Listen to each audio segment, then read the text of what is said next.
আসসালামু আলাইকুম everyone, welcome to my channel. আজকে নিয়ে আসলাম আপনাদের কাছে হোমমেড পিজার রেসিপি। এখন হোমমেড পিজা বানাতে গেলে প্রথমেই মাথায় আসে ডোটা কিভাবে নরম করা যায়। আর তার চেয়েও সবচেয়ে বড় চ্যালেঞ্জ হচ্ছে ইস্ট অ্যাক্টিভেট করা। আমি আপনাদের কাছকে এটাই দেখাবো ইস্ট অ্যাক্টিভেট করার পুরো প্রসেসটা, তাও আবার ইজি ওয়ে। প্রথমেই নিয়ে নেবেন আধা কাপের চেয়েও কম পরিমাণে হালকা কুসুম গরম পানি, তারপরে দিয়ে দিবেন 2 চামচ পরিমাণে ইস্ট। ভালো মতো গুলিয়ে তারপর দিয়ে দিবেন 1 চামচ পরিমাণে চিনি। এটা ভালো মতো গুলিয়ে রেস্টে রাখতে হবে 10 মিনিট। ইস্ট অ্যাক্টিভেট করতে দিয়ে আমরা বানিয়ে নিব পিজার ডো।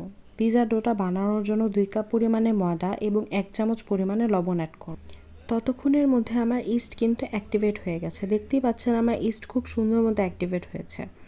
এখন এই মিশ্রণের মধ্যে অল্প অল্প করে এই ইস্ট মিক্স করে সাথে কিন্তু হালকা কুসুম গরম পানিও অ্যাড করতে হবে। তারপর সুন্দর মতো একটা ডো বানিয়ে ফেলতে হবে এবং ডোতে হালকা তেলও দিবেন। এবার 1.5 থেকে 2 ঘন্টা এই ডোটাকে রেস্টে রাখতে হবে। যদি ওভারনাইট রাখতে পারেন তাহলে তো আরও ভালো হবে। পাশাপাশি আমি চিকেনটাকেও ম্যারিনেশন করে রাখলাম। 2 ঘন্টা রেস্টে রাখার পর আমার ডোটা ফুলে ডাবল হয়ে গেল। হাতে যদি সময় বেশি থাকে তাহলে ওভারনাইটের জন্য ডোটাকে রেস্টে রাখবেন। ডো যত নরম হবে পিজা খেতে ততই বেশি। এবার নিয়ে নেবেন আপনার পছন্দ মতো সব ধরনের টপিংস।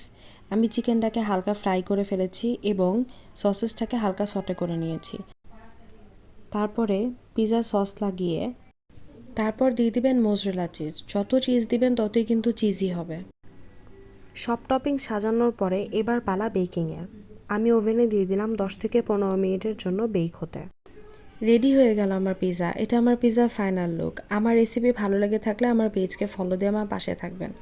আজকের জন্য এইটুকুই। আল্লাহ হাফেজ। Thanks for watching.